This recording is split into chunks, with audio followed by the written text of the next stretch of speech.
Olá, boa noite. Boa noite. Eu vou começar perguntando qual é o seu nome, onde você está agora.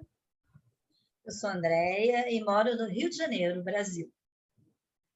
E aí a nossa primeira pergunta é uma pergunta bem abrangente, mas você leva ela para onde você quiser. Quem é você enquanto pessoa? Podem ser suas paixões, qualidades, interesses. É engraçada essa pergunta vir hoje, porque eu acabei de voltar de um almoço com amigas de mais de 20 anos, né? Que é isso, quando você tem 51, 52. Então, quem sou eu, né? Eu estava pensando no metrô um pouco, né? Sobre a vida, sobre as histórias. Estou com algumas pessoas da família nesse momento passando por um momento difícil, de adoecimento. Eu fiquei pensando, gente, eu sou uma pessoa que eu tenho a sorte de ter grandes amigos. Isso não é qualquer coisa, eu me emociono, inclusive. Eu estou num momento assim, as coisas têm me emocionado e eu acho isso ótimo, não tenho nenhuma vergonha. Mas eu acho que não é qualquer coisa ter laços de amizade consistentes, sabe, assim, que contam a nossa própria história, porque é isso, né? A gente, quando se encontra, e quando a gente conversa, vai as histórias, aí como é que está o marido de uma, como é que está a filha, agora está com o neto, agora... Né? Para além, assim, trabalhamos juntas também, né? Tive uma pessoa que me ajudou muito na minha formação como profissional no NISE, e é muito... Não é somente o trabalho, né? O trabalho nos uniu, mas para além do trabalho, ficou uma história de vida, sabe? E é tão bonito de ver e poder, de alguma maneira, partilhar. E eu tenho isso em vários grupos, assim, né? Da época da faculdade. Então, eu acho que eu sou uma pessoa, assim... Os meus amigos me constituem e me definem. Então, a partir disso, eu diria que eu sou uma pessoa muito afortunada, né? Muito afortunada, muito sortuda, muito feliz. Apesar do entorno que a gente está vivendo, assim, eu me considero uma pessoa privilegiada, sabe? Por essas relações. E pelas relações das pessoas que aparecem na minha vida. Eu me defino muito pelas relações que eu tenho. Assim. Eu sei quem eu sou, não é isso. Mas quem fica comigo também diz de mim, né? Eu acho. Então... Como tem que ser no mundo gestáltico, né? A gente se Oi? define como tem que ser no mundo da Gestalt, a gente se define pelas relações. Mas a Gestalt, para mim, ela é mais do que uma teoria clínica, ela é uma posição de entendimento de vida. Né? Eu busquei alguns ao longo da minha vida e me acertei na Gestalt. A gente vai falar mais específico da Gestalt, da parte profissional. Eu tenho umas perguntas mais pessoais agora. Seus valores centrais na sua vida e como é que você sustenta, como é que você mantém, como é que você defende esses valores que são centrais na sua vida? Então, eu acho que desde muito, muito nova, e isso acho que tem muito a ver com a minha mãe, né? Minha mãe foi aí de alguns movimentos sociais até a aposentadoria. Minha mãe até antes da pandemia ia para o sertão da Bahia fazer trabalho de autoestima com os trabalhadores dos canaviais, os trabalhadores dessa parte aí depende, né, na agricultura, e ela ia junto com o pessoal das campanhas eclesiais de base para a organização mesmo, para eles entenderem o valor do trabalho deles, e ela trabalhava muito como psicóloga a parte da autoestima. Então, eu acho que eu tenho muito isso da minha mãe, não sei, eu acho, assim. Mas eu acho assim, desde pequena, eu não sei, eu tenho um sentimento de que tem uma parte da felicidade que é individual. Eu sou responsável pela minha vida e pelas minhas escolhas e pela minha felicidade. Mas tem uma parte que é coletiva. Porque se você tem um entorno onde as pessoas estão passando fome, necessidade, e tem, por exemplo, um risco de violência a alguém que você ame, sua felicidade já está ameaçada. Mas, para além disso, você olhar, né, num dia de chuva e ver as pessoas, os animais na rua. Não dá para ficar totalmente... Quando você está, sei lá, almoçando e vem um monte de gente te pedir comida, né? Isso diz do quanto que a gente tem muito que fazer como sociedade, né? Então, assim, eu sempre... Eu não sei, a minha vida ela foi pautada, assim, em breves linhas, eu posso te dizer que na infância muito ligada aos movimentos de igreja, né? Depois, na juventude, aos movimentos estudantis, né? Me tornei militante, tenho muito orgulho dessa parte da minha vida, fui militante mesmo, né? Fui organizada e tal. E hoje eu entendo a minha militância no micro, né? Mas, assim, participando de várias formas, intervenções urbanas, yoga de rua para os moradores de rua, são várias as formas, né? Assim, não quero parecer uma pessoa assim, olha como eu faço tanta coisa, eu não gosto disso. Mas, assim, eu sempre tive ligada a fazer alguma coisa coletiva, assim, isso para mim me nutre. Para mim me nutre.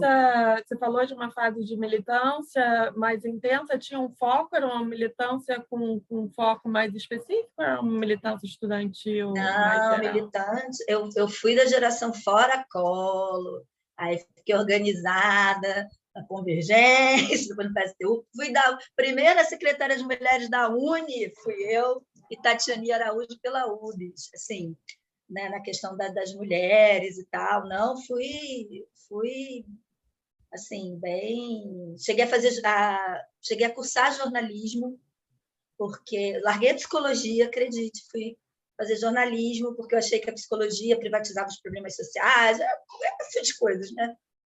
E depois acabei, quando eu tive meu filho, eu tive que repensar um pouco a vida, voltei para a psicologia, que eu já estava no final, né? Mas aí eu me achei na saúde mental, me achei nessa forma de cuidar da saúde mental, e depois com a Gestalt fechou. E aí eu fui conseguindo entender uma prática capilar, assim, né? Não que essa não seja importante, eu acho que sem entrar aqui em nenhuma questão, que o Brasil está em polvorosa, mas tem uma via também que passa por essas ações micropolíticas, né? Que são importantes também, né? E hoje eu me vejo mais... A própria clínica, né? Eu acho que, dependendo do olhar que você tem, faz muita diferença no cuidado também. Então, eu segui muito por esse... Mas sempre fui ligada, assim. Mas eu não queria que passasse uma coisa do tipo, ai, tá vendo? Ela é boazinha, não é nada disso, não. Tá? É os seus Não é nada valores, disso. você está compartilhando que o que foi importante para você é a sua história. A próxima pergunta é qual situação, se tem uma situação ou um conjunto de circunstâncias que tenha marcado, que tenha tido um impacto muito grande, que tenha moldado a sua vida de alguma forma mais significativa.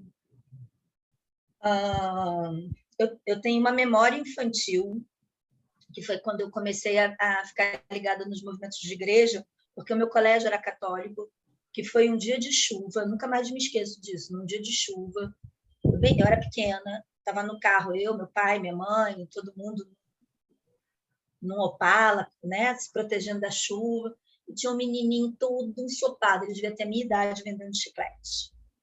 Aquilo me impactou, porque eu pensei assim, qual é a diferença entre eu e ele? Que eu dei sorte. Esse foi um momento que desviou, foi quando eu comecei a pensar em que fazer, como fazer, e foi quando eu comecei a procurar os movimentos cristãos, né, na época, católicos. E um outro marco na minha vida foi meu filho, a maternidade. Foi um divisor de águas na minha vida. Eu me emociono também. Ele hoje é um adulto, né? Mas ele foi um divisor de águas na minha vida, assim, em muitos sentidos. A gravidez, todo o processo, né?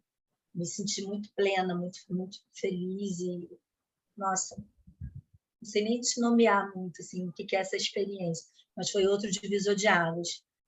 E foi um divisor de águas, inclusive, de eu começar a olhar para aspectos da espiritualidade. Trabalho com espiritualidade, eu trabalho com espiritualidade, né? Eu tenho um caminho espiritual.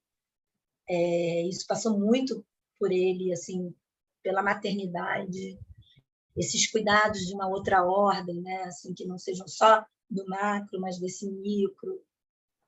inclusive passando pelo trabalho espiritual também, que é um trabalho espiritual, é um trabalho coletivo também, de cuidado. O terceiro foi quando eu achei meu caminho espiritual, né? Também foi importante para mim. Eu trabalho na espiritualidade, tenho meu caminho e trabalho. Isso também foi muito importante, foi um divisor de águas. E eu acho que a pandemia também, né? Assim, no sentido de que a morte ficou muito na cara, assim, né? E aí, com a morte muito na cara da gente. Até porque um mês antes eu tive um sarampo que complicou numa pneumonia, eu fui para um CTI, um mês antes da Covid chegar. Nossa! E um mês antes. Fiquei 5 dias no CTI. E foi muito interessante que quando entrei no CTI, só ouvi uma voz desse meu caminho espiritual dizendo, não é a hora. Eu falei, gente, o bicho deve estar pegando, né? Eu ouvi isso.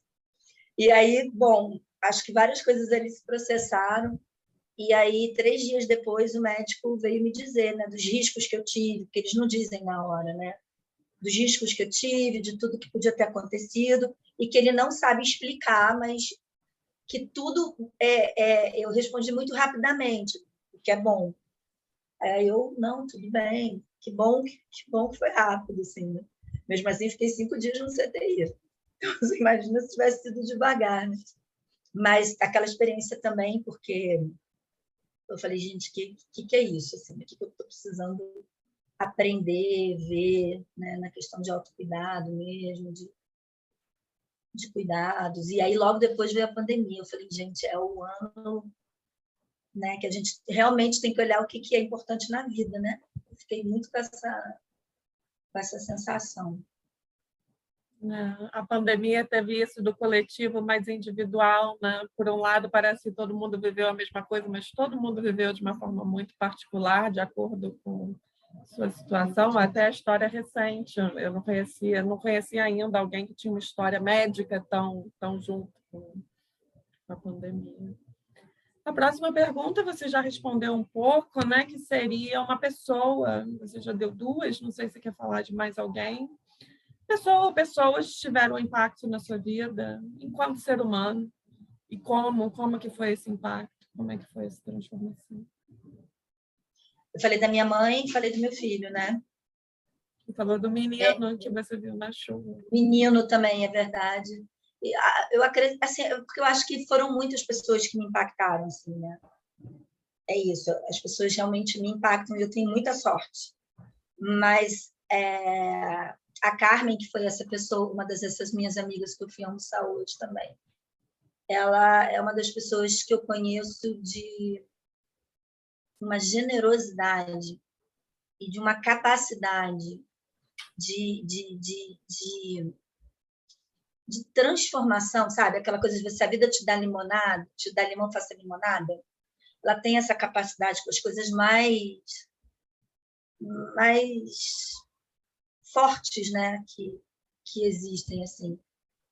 E eu aprendi muito com ela. E quando eu a conheci, eu estava num momento de transição entre a militante e essa pessoa que eu fui me tornando até pelo caminho espiritual. E ela foi uma figura fundamental, porque ela foi me apresentando. Ela me apresentou o yoga, que é, por exemplo, uma prática que eu sigo até hoje.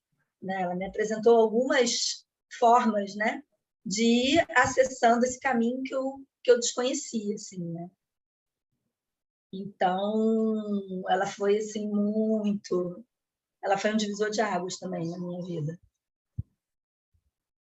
Uma amiga, né? Como você começou falando das amigas, que você se define pelas amigas, tinha que ter uma amiga como uma grande pessoa que influenciou na sua vida. Sim, tem várias, tem a minha irmã, né, que é a minha irmã de coração, que a gente se conheceu na época da faculdade, ela fazia economia, eu fazia psicologia. Também é uma pessoa super importante na minha vida. Quando eu morei em São Paulo, ela estava sempre lá, acompanhou toda a minha gravidez. Assim. Tem várias, assim, né? Tem várias boas histórias a esse respeito. Assim. Dessa família que se constitui pelos vínculos afetivos, não só sanguíneos, né? São muito importantes essas famílias que a gente cria em vida. A minha próxima pergunta é com relação ao seu gênero. Como é que você vivencia, como é que você experimenta ser mulher? Então, ser mulher é uma E é arte, né? que você se experimenta sendo mulher, né? Porque Não, aí sim, mas eu entendi. Sim, sim, sim. E assim, isso também foi uma coisa muito curiosa, porque quando eu estava. Acho que foi minha última turma de estagiários no ISE. Foi uma turma presente também. Foi quando até eu fiquei doente, assim, né? Logo depois veio a pandemia, a gente estava juntas há um ano, o segundo ano delas a gente ficou pela pandemia e tal, né? Então a gente fazia muito supervisão, mas não estava lá na prática do NIS e tal. Mas no primeiro ano a gente ficou muito junta. E foi muito curioso, porque elas eram um grupo só de mulheres, ficaram só estagiárias, eram umas 10 estagiárias, e todas elas muito aguerridas com essa coisa do feminino. E foi tão interessante, porque elas traziam umas discussões e traziam umas polêmicas, elas que me levantaram a lebre assim, de uma coisa que eu via, mas não caía a ficha, né? Da quantidade de mulheres, por exemplo, né, acometidas pelos transtornos de saúde mental, que no ambulatório, que era muito maior do que o número de homens, por exemplo. E aí eu falei, gente, é mesmo, né? E elas foram pesquisar, e assim, eu aprendi, era tão interessante ver a geração delas, porque isso ajudava a pensar a minha, né?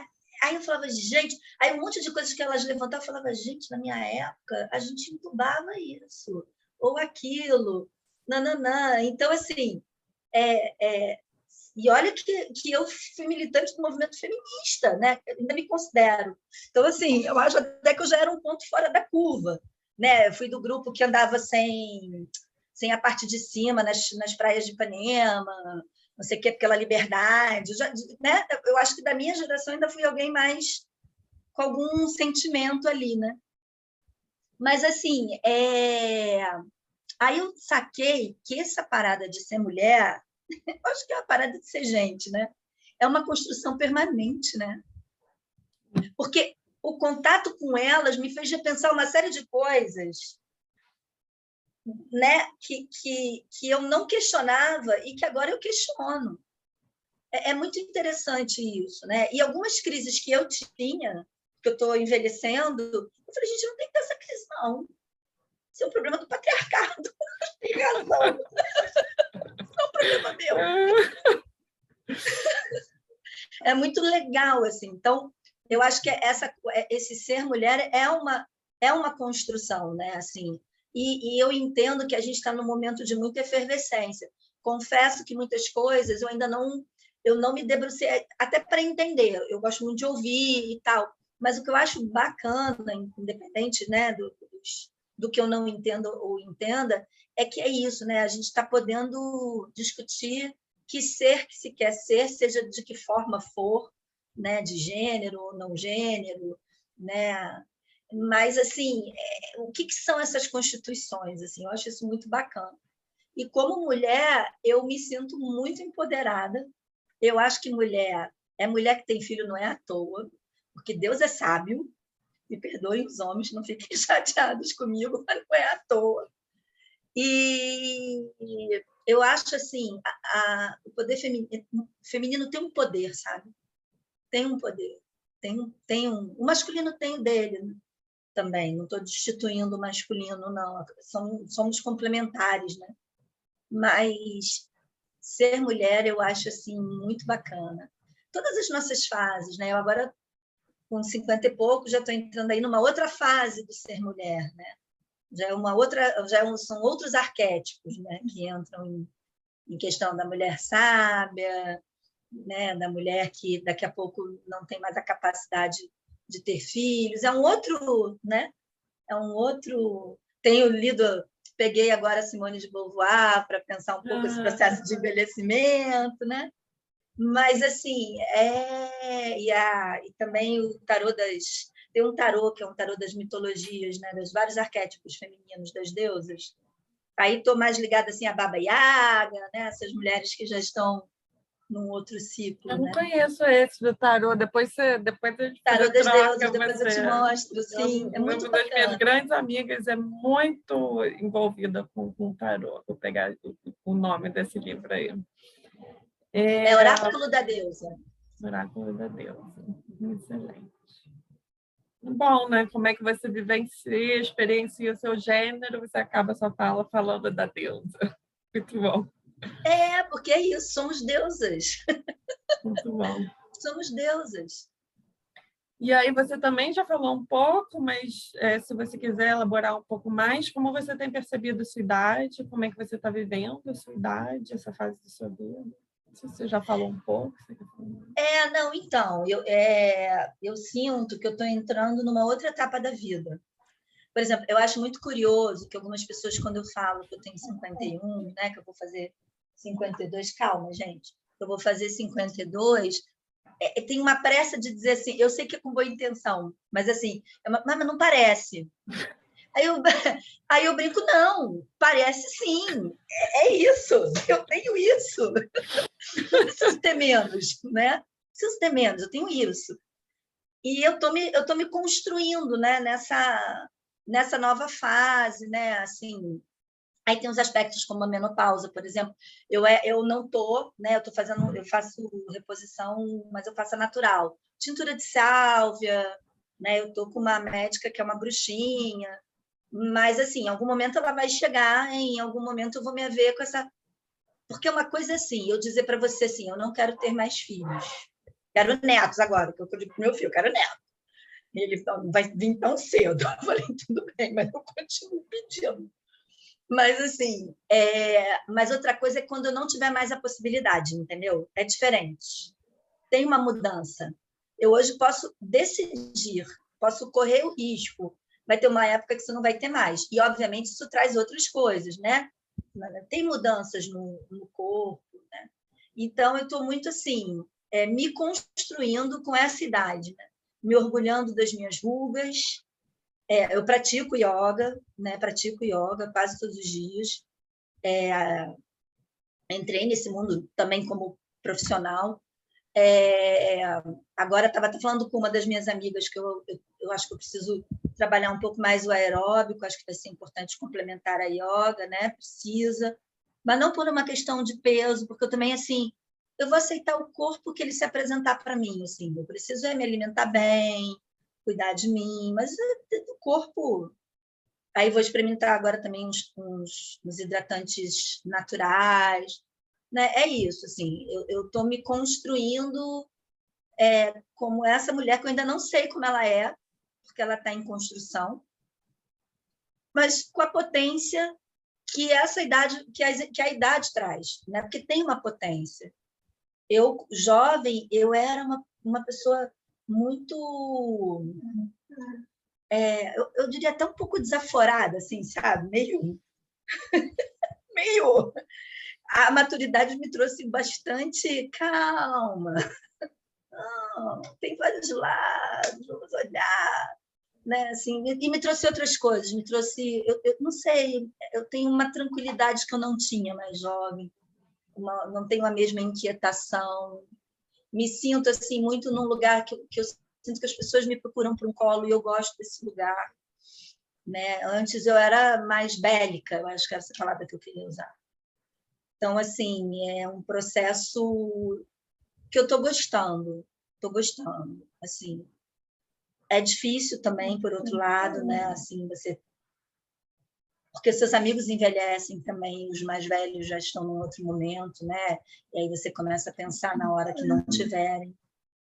Tem outros aspectos mais difíceis também. Não é tudo flores, né? Inclusive a sua própria, eu penso nisso, né? Vai ter um momento, minha família mais assim de origem, ela é muito pequenininha, né? E em algum momento vai ter eu, meu irmão, né? E o meu filho. E meu filho é único, eu penso nisso, assim, né?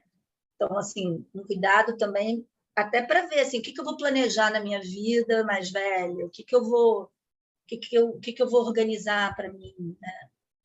Quais são meus projetos de vida, qual é a sustentabilidade disso, E não dar trabalho também, eu penso nisso, né? Poder me cuidar para não dar trabalho. Não que, assim, um idoso não possa dar trabalho para o filho, né? Não é isso, mas se a gente puder evitar, acho que é bom para os dois.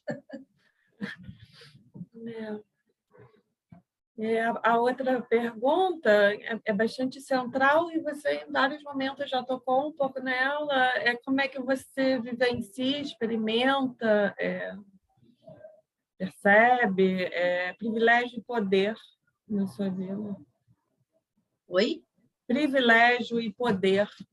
Qual é a sua experiência de privilégio e poder na sua vida, ao longo da sua vida? De poder? Como assim de poder? Só para eu... Privilégio e poder. É como você vivencia. As pessoas experimentam das formas mais variadas. Privilégio e poder podem estar juntos, podem não, podem significar algumas coisas. Mas é num sentido mais... Vou te dizer o que me veio à cabeça, assim, né? É isso. As respostas a essa pergunta são muito variadas. Vou te dizer o que me vem à cabeça, né? Eu falei no início de um privilégio existencial, digamos assim, né? Da construção, e que eu acho que é um privilégio, né? E aí tem um poder nisso, que é o poder de poder construir essas relações, que também passam por mim, né? É um conjunto. Então, eu tenho o privilégio de encontrar essas pessoas, mas tenho um poder no sentido de potência, de poder também manter essas pessoas, né, na minha vida e cultivar, e isso também tem a ver comigo. Uma outra forma que me vem quando você falou é assim, eu tenho uma classe privilegiada, né? Eu sou branca, sou de classe média no Rio de Janeiro. Eu tive acesso a escolas boas, né? Eu tive acesso à universidade, eu tenho nível superior, eu pertenço a 1%, 2% da população. Não sei se agora com as cotas isso pode aumentar um pouco Melhorou mais. Mas... muito, impressionante. Pois é, porque na minha época era continua... 1%. Né? Mas nem de longe ainda é igualitário, né? Ainda é uma batalha que a gente, como sociedade, dá. Né? Pude fazer mestrado, tenho uma casa, a gente considera que pessoas não têm casa, né? Eu acho que um outro privilégio é que eu consigo trabalhar no que eu gosto e no que faz sentido para mim. E isso não tem preço. Não tem preço. Né? Eu falo muito com meu filho, quando ele estava com essa coisa da escolha profissional, me lembro que eu falava muito isso para ele. Meu filho, o trabalho vai tomar muitas horas do seu dia. Então, pense naquilo que você vai levantar e vai fazer sentido. Porque é isso, tem que fazer. E é um privilégio quem pode trabalhar em algo que gosta, que faz sentido. Vamos combinar, porque não é todo mundo. Né? Aliás, a maioria não, a maioria trabalha para minimamente sobreviver. A gente, infelizmente, ainda vive isso como sociedade brasileira, né? Principalmente, mas acho que isso é um problema do mundo, não é só nosso. Então, eu sou muito privilegiada por isso. Né? E acho que pertenço a uma classe média dominante, né, que exerce um poder sobre a sociedade, né, um poder de opinião, de formação de opinião e tal. O problema é que caminhos isso toma. Então, não sei, eu veria esses dois aspectos. Não sei se responde, ou se você quer me perguntar alguma coisa. A pergunta é essa. As perguntas são sempre para você tomar como ela te afeta e como é que você pensa. Na verdade, você falou de privilégio, poder desde o início da entrevista, o seu privilégio das suas amigas, das suas relações, do seu filho, né, do seu contato de espiritualidade. É uma coisa que vem passando por toda a entrevista. Agora, essa é uma segunda parte que já tem um foco com a Gestalt, com o seu trabalho. Como que você encontrou a Gestalt? Como é que a Gestalt apareceu na sua vida? Qual foi o seu primeiro contato, seu encontro com a Gestalt terapia? Como tudo na minha vida. Isso é um negócio impressionante. Tudo na minha vida é parte de em algum momento, eu ter um encontro com a experiência. Nada meu é diferente disso. Meu caminho espiritual foi assim, né? Assim, Eu nunca tinha pisado num terreiro, o dia que eu pisei, tudo aconteceu. É assim. Eu nunca tinha ido, sei lá, numa manifestação, fui no Fora Cola e tudo aconteceu. E não foi diferente com a Gestalt, né? Eu estava num momento da minha vida que eu estava precisando voltar para terapia, e aí me indicaram uma Gestalt terapeuta. Aí, com 2 meses, eu falei, gente, é isso. Achei. Porque, assim, porque eu tive um percurso, eu tenho um percurso da saúde mental, né? Eu trabalhei no EAT, que era o EAT, para mim, eu leio ele assim muito gestalticamente, né? Assim, a gente já fazia isso, quer dizer, o Lula vai dizer outra coisa, as pessoas que trabalham lá vão dizer outra coisa, para mim, mas assim, já era um lugar de muita experimentação. Tudo era criado muito nos experimentos que se tinha com as pessoas que se cuidavam, mas muito mesmo, assim. Os grupos todos vinham de alguma experiência, ou de algum pedido que surgia da experiência, sabe? Assim, várias formas. Eu aprendi que o trabalho, principalmente com psicólogos, era através de linguagens, que pode ser escrita, pode ser o corpo, pode ser. Então, assim, tinha alguma coisa ali já, né? Mas eu não. Eu cheguei a fazer um mestrado com Deleuze, Foucault e tal, e foi muito importante para a leitura institucional e para algumas leituras em relação ao lugar que o próprio terapeuta ocupa. Mas, cara, quando eu comecei a Gestalt como paciente, eu falei, gente, é isso. Achei.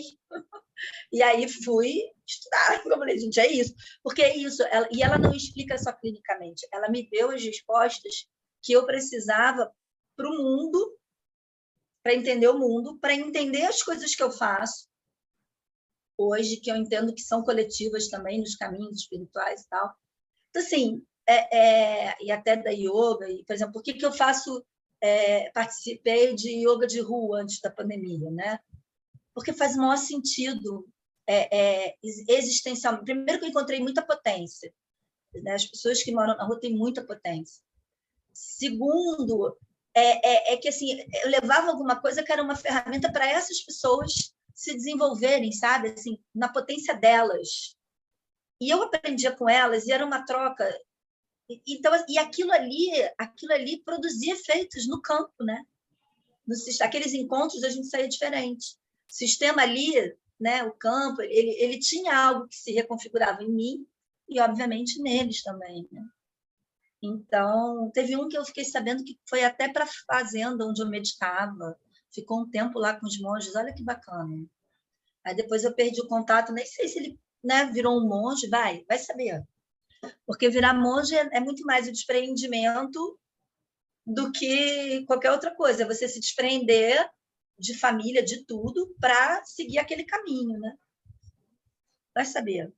Então, assim, e aí eu consigo entender isso pela fenomenologia, existencialismo, teoria de Kant, bom, todas as ferramentas que a gente tem.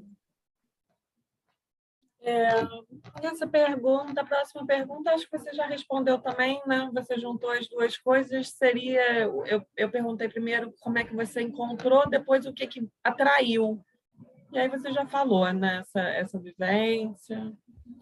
E aí uma pergunta assim, como eu comecei perguntando quem você é como pessoa, quem você é enquanto profissional, como é que você atua, como é que você trabalha, qual é a essência do que você faz. Gestalt terapeuta não explica tudo. Oi? Gestalt terapeuta por si só não explica tudo, né? E aí quem é você enquanto profissional? Enquanto psicóloga, gestalt terapeuta, professora de Primeiro, yoga? pois é, não, e se pegar aquela que militou também, né? Isso tudo está em mim e, obviamente, tá comigo como terapeuta, né? Porque eu sou essa pessoa, né? Com todos esses caminhos e atravessamentos, né? Eu vou te falar que essa é uma pergunta difícil para mim, porque eu nunca parei para pensar, né? Assim, como eu sou como terapeuta ou como eu sou como profissional, nunca parei para pensar nisso. Então, assim, eu tenho até que elaborar um pouquinho aqui. Interessante, deu até um. Mas, assim, eu acho que, assim, eu tenho uma frase que eu aprendi muito antes de qualquer coisa. Isso eu aprendi com a galera lá do EAT, né? Antes de qualquer intervenção, o importante é o afeto, é o vínculo. Isso é o mais importante. E é verdade. Eu me lembro de situações de dois clientes que começaram a brigar, mas os dois, eu era terapeuta base, então eles tinham vínculo. Eles eram enormes. Eu só fiz assim, para. O vínculo que parou, né? Foi o vínculo, não foi mais nada. Então, Isso assim... foi aonde? Qual era o contexto? Onde é que você está? Era lá no NISE, era lá no espaço do NISE, foi lá no EAT, há muitos e muitos, muitos, muitos, muitos, muitos anos. Porque foi lá no EAT que eu ouvia muito isso. O importante é o vínculo, é a vinculação, que depois eu consegui entender muito com Spinoza, né? Que é o afeto enquanto afetação, é uma construção de relação, que o Buber vai falar também, né? Desse lugar de se emprestar. Então, eu acho que eu sou uma terapeuta que, para mim, o mais importante, o mais delicado é a construção do vínculo. Para mim é importante. É importante para mim, inclusive, que o cliente sinta que ele pode me acessar. E eu vou te dizer que é curioso, porque eu não me lembro de ninguém que cruzou uma linha de desrespeito, sabe, assim, de ligar por demandas. Toda vez que alguém me procurou, assim, que eu me lembre, pelo menos foi o que me marcou, foram em momentos muito críticos que tinha que procurar mesmo. E que bom que procurou, sabe? Assim, em situações tipo sábado à noite, sábado, sei lá, meia-noite, aí você ouve o telefone, aí você vai ver. Mas aí a pessoa era isso, foi bom ela ter ligado, foi melhor ela ter ligado, inclusive. Então, assim, essa coisa... E quando eu fiquei doente foi muito curioso, porque quando a médica disse que ia me internar, eu falei, ai, meu Deus, eu tenho gente marcada. Eu não tinha gente marcada, não, mas eu não sabia quanto tempo eu ia ficar, porque eu já estava doente, com 39 de febre, há 2 semanas. Eu falei, ai, meu Deus, mas eu vou sumir, doutora, não vou poder ficar com o celular no CTI. E ela, não, você está maluca. Eu falei, não, então, peraí, eu tenho que avisar algumas pessoas. E dentre elas eram as pessoas que eu atendia. Eu precisava de algum retorno do tipo assim, não fique preocupado se o meu celular ficar fora de área, alguma coisa assim. E eu juro para você, quando eu saí do CTI, eu tive direito a ter meu celular. Tinha mais de 500 mensagens. E uma delas foi a que mais me emocionou, porque eu atendia a indicação de uma cliente minha que tinha recebido alta. E o áudio dela foi, Andréia, o que está acontecendo? Eu falei com fulano, você não é de sumir. Aconteceu alguma coisa muito séria com você. Essa mensagem, olha, eu vou ficar um tempo, você não é assim, está acontecendo alguma coisa. Aquilo me emocionou, porque eu pensei, é isso, as pessoas que eu cuido, elas sabem que eu estou ali, né? Assim, e não é uma coisa assim, eu tenho vida, tá? É isso, eu tenho minha vida, não é uma coisa Madre Teresa de Calcutá, nem nada disso, não. Mas a coisa do vínculo, sabe? Eu tenho clientes pequenininhos que hoje são adultos, que às vezes me ligam para dizer que está tudo bem, que casou. Isso me emociona, assim, né? Esse, inclusive, a mãe era mãe solteira, sabe? Assim, era uma situação bem difícil de vida. Então, essa coisa do vínculo, porque eu me sinto um pouco sendo... eu tenho permissão para entrar naquilo que é de mais íntimo, né? O terapeuta te dá permissão, o paciente te dá permissão para o terapeuta entrar em lugares muito profundos, né? Assim, do ser. Não é qualquer coisa essa nossa profissão, né? E aí eu acho que isso é uma outra coisa que eu acho. Eu, como terapeuta, sou alguém que me construo o tempo todo, e não é só teoricamente, não. Eu posso ficar um tempo sem fazer terapia, mas eu estou sempre voltando, eu estou sempre fazendo algum trabalho de autoconhecimento, ou na terapia, ou na yoga, ou na meditação, ou, sei lá, no Theta Healing, porque como as pessoas nos permitem entrar em espaços muito íntimos, a gente pode esbarrar com as nossas sombras, no sentido dos nossos desconhecimentos, né? Porque o nosso fundo é ilimitado, digamos assim, né? Depende do que vai suscitando como figura e tal. Então, eu acho que a gente tem a responsabilidade de se cuidar também, sabe? Para cuidar do outro, a gente tem que se cuidar. Então, eu acho que eu sou uma terapeuta do vínculo, do cuidado com o outro e comigo, do corpo, porque eu acho que o corpo fala muito, e aí o próprio yoga, né? A Gestalt fala de corpo, mas para mim o corpo diz muito. Gosto muito dessa coisa de atrapalhar a parte do sensorial, né, do corpo. Mas uso outras ferramentas, uso as deusas, inclusive, que é muito interessante, né? Trabalhar com esses arquétipos dentro da nossa visão. Então, é isso.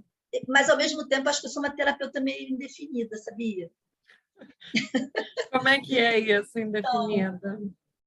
eu acho que eu sou meio em construção também. Eu estou te falando alguns aspectos, mas sabe qual é a sensação que eu tenho? Que eu não disse tudo, mas eu acho que eu não vou conseguir dizer tudo. Porque as experiências com os clientes me atravessam. Me atravessam. Não tem como não atravessar. Então, talvez, daqui a um ano, eu possa te dizer mais coisas de mim como terapeuta, né? É uma eterna construção, assim, eu acho. Mas me esforço para ser uma boa terapeuta, isso me esforço, isso eu posso garantir. Estudo, faço tudo. Indo para o hospital, a sua preocupação primeira foi com os clientes. Isso, para mim, diz muito de quem você é enquanto profissional. Como a Gestalt te afetou, como a Gestalt terapia te afetou enquanto pessoa, também é uma coisa que você já falou bastante, né? Não sei se você quer falar mais alguma coisa relacionada a isso. Como é que a Gestalt te transformou enquanto ser humano, enquanto pessoa? Eu acho que a Gestalt, ela conseguiu dar algumas respostas para mim como ser humano, que eu não conseguia me dar, e também como terapeuta, tá? Porque, por exemplo, eu via psicanálise, todo mundo para psicanálise, eu falei, gente, tem um negócio aqui que não consigo achar, mas peraí, mas como assim? Não, peraí. Não. Aí fui para o Foucault e para o Deleuze, ótimo para análise institucional, para análise de saber e poder, mas na clínica, eu falei, não, peraí, gente, falta alguma coisa. Aí, né, então, como terapeuta, a Gestalt me respondeu. E como pessoa, eu me entendi, eu falei assim, gente, eu não sou maluca, eu só sou fenomenológica. Saí de todos os critérios diagnósticos, eu cheguei a pesquisar, tá? Me achei em todos. Eu tenho uma amiga que falou, eu não acredito que você sentou um dia e foi procurar todos os critérios diagnósticos no DSM, acho que na época eram 4, porque eu estou na residência. Eu falei, eu fiz isso. Porque eu precisava me entender, ela não deve ser muito doida. Aí, quando eu descobri a Gestalt, eu falei, eu não sou doida, eu sou fenômeno. Eu sou um ser existencial em transformação na relação com o mundo. Eu sou fenômeno. Aí ela, meu Deus, vai ficar mais louca do que louca. Então, assim, ela me ajudou, porque antes eu pensava assim, gente, será que eu sou muito fora da caixinha para algumas coisas? E aí eu comecei a ver que não. Eu me lembro uma vez que uma pessoa falou assim, você foi para Gestalt? Pô, super a ver com você, você é toda odara, né? Toda assim. Gestalt é aquela que soca a almofada, né? Eu acho que isso tem muito a ver com você mesmo. Aí eu falei, não, peraí, vamos dialogar. Não é assim, socar a almofada, tem uma base teórica. Fiz formação com a Luciana Guiar, né? Imagina, a Luciana é super... Não, vamos conversar, tem uma base fenomenológica, nananã. Não é bem assim, não. Mas, assim, de fato é verdade. Assim, eu acho que a Gestalt me ajudou a me entender a teoria, né? Eu ia lendo, eu falava, gente, é isso. Gente, mas Gente, agora eu entendi. É claro, por isso que eu não consigo definir tantas coisas. Como é que eu vou definir coisas que eu ainda não vivi? Não, é claro. Não sei o que. É isso aí, viu? A gente não fica definido somente ali nos 7 anos. Sempre achei isso, agora está aqui. Agora, o que eu trago e que se repete, aí sim, tem a ver com algo cristalizado, mas não significa tudo, senão a gente não tem saída. Então, assim, e assim, eu vou te falar, não estou falando em momento nenhum aqui que a psicanálise não tem seu valor, não, tá? Hoje, em qualquer mesa de bar, as pessoas falam inconsciente. Isso é mérito do Freud. O Freud foi importantíssimo. para tudo, assim, né? Só que eu acho que é isso, assim, né? As coisas vão mudando. Eu não sei, eu acho que hoje ele mesmo repensaria várias coisas, porque até com o movimento feminista, as mulheres não são a mesma do século XIX que ele conheceu. Então, até a histeria é outra, né? Se é que ainda existe. Porque as mulheres hoje estão em um outro patamar social, né? Passamos pela revolução da pílula, foram tantas coisas, né? Então, até isso muda. E a gente consegue entender isso em termos gestálticos, né? A leitura gestáltica da vida faz a gente entender a processualidade. Então, não tem bom nem ruim, certo e errado, tem processo, né? E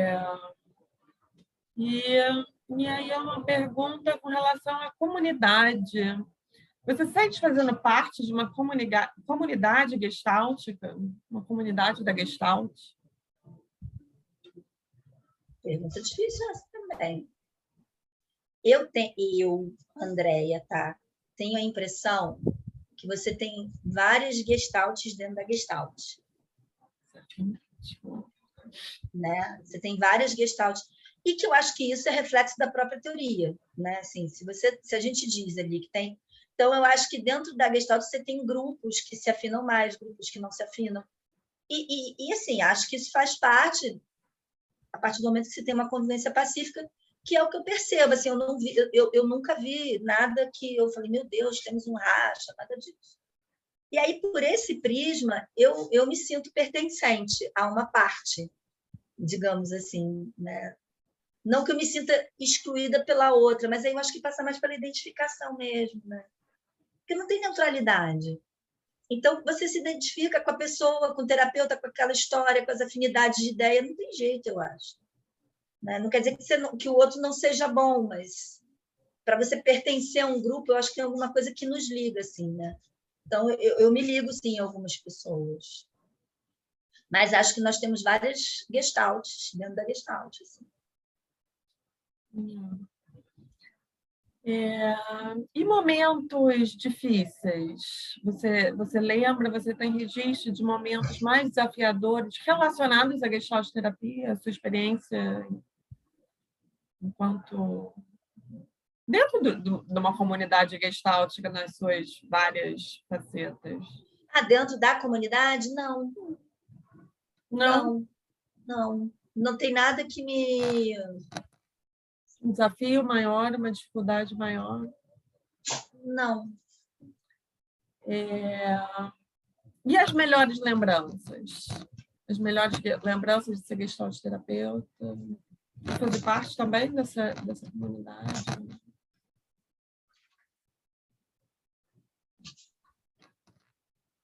Teve o congresso, o último congresso antes da pandemia, né, que foi em Cabo Frio. Eu achei que foi um congresso... Congresso brasileiro? Qual foi o congresso? Não, foi aqui o do Rio de Janeiro, estadual. Se não me engano, foi Cabo Frio que foi Cabo Frio. Foi antes da pandemia. Teve esse congresso e um ano depois entrou a pandemia, eu acho. Eu acho que foi isso. Eu sou um pouco ruim com data. Eu achei muito potente aquele congresso, sabe? Assim, eu senti muita vida, né? Muito pulsar. Muito pulsar. Eu gostei muito. Um outro momento foi também, assim, quando eu participei eu faço a formação do Guilherme e ali também eu sinto como um lugar muito potente, que me alimenta muito e a formação de constelação, constelação mas familiar, de terapeutas, né? Faço. E também quando eu conheci a Cláudia e o Durval, que são de Caxias do Sul, um curso de psicossomática, né? Eu também foi um encontro bom, assim, sabe? Foi no meio da pandemia. Eu estava num momento de vida difícil, minha mãe tinha passado por um processo de adoecimento. E foi muito bom também, assim, me senti muito acolhida. Eles são muito carinhosos, assim, sabe? Então, assim, eu tenho registros de muito acolhimento. A própria terapeuta que eu tive de Gestalt terapia também. Né? Onde tudo começou. E aí, a nossa última pergunta para acabar é: o que você vê no futuro? O que você vê no seu futuro para você e no futuro para a Gestalt terapia? O que você imagina? O que você gostaria? Eu gostaria, e talvez isso não é um desejo que eu tenho não só para Gestalt, e talvez isso seja até uma certa crítica. É claro que eu acho que passa por nós também, mas eu acho que as formações de psicologia precisavam ser mais democráticas, menos hegemônica sobre os ensinos das formas de cuidado com as pessoas em sofrimento, sabe? Eu acho que melhorou. O que eu escuto é que, assim, já existem brechas, mas são brechas, sabe? Assim, eu acho que as formações era importante que, de fato, os alunos tivessem acesso às várias formas de cuidado, sabe? Eu acho que isso é uma coisa, até para evitar bater cabeça, porque, nossa, bater cabeça é difícil. Mas, para além disso, eu acho que, assim, abrir esse espaço na universidade, primeiro que eu acho que a universidade tem que ser um espaço aberto para vários saberes. E nesse espaço se quebra o pau, se faz tudo, mas eu acho que é importante, né, que seja, porque você não produz conhecimento sem atrito, né, e sem olhar para as diferenças. Não é na hegemonia, né, não é no homogêneo. É onde está a diversidade que a gente vai. Inclusive, é um pouco assim que eu estou lendo o momento que a gente está passando no Brasil. Esse frisson, eu estou entendendo como algo que é assim, está botando em xeque um monte de coisa. Vamos lá, então vamos aprender, vamos que vamos, né? Vamos que vamos rever aí o que precisa rever e vamos. Né? E eu acho que isso também é importante na formação. E quando fica hegemônico, não tem. E o outro é porque eu acho que é importante que se acesse mesmo as várias formas. Né? Existem, até porque eu acho que, assim, eu acredito muito nisso, e é o campo, né? A teoria de campo mesmo. Por exemplo, eu acho que chega para mim as pessoas que eu posso cuidar, na teoria que eu abracei. Então, o que eu quero dizer assim, eu acho que tem espaço para todo mundo. Eu acho que talvez existam pessoas que, sei lá, a psicanálise ou o TCC vai atingir aquela pessoa melhor naquele momento ou não. Eu já vi eu já recebi pessoas que tiveram excelentes experiências com o TCC, que falaram mesmo que assim ajudou muito a quebrar aquela fobia social. Só que elas tiveram alta, só que elas entenderam que tinha alguma coisa que criava aquela fobia que não foi vista. E aí procuraram uma outra linha, no caso a Gestalt. Por que não, né? Não sei, por que não? O que eu quero dizer assim, eu acho que a gente podia ser um pouquinho mais aberto, né? Que subjetividade.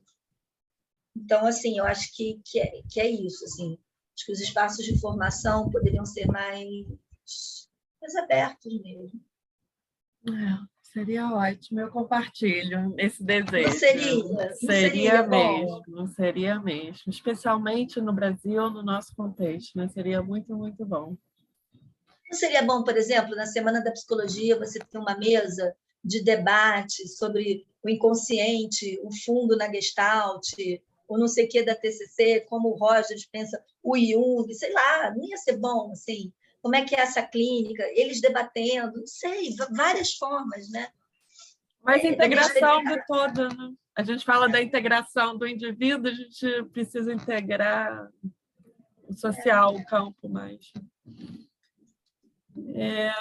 As perguntas que a gente tem são essas.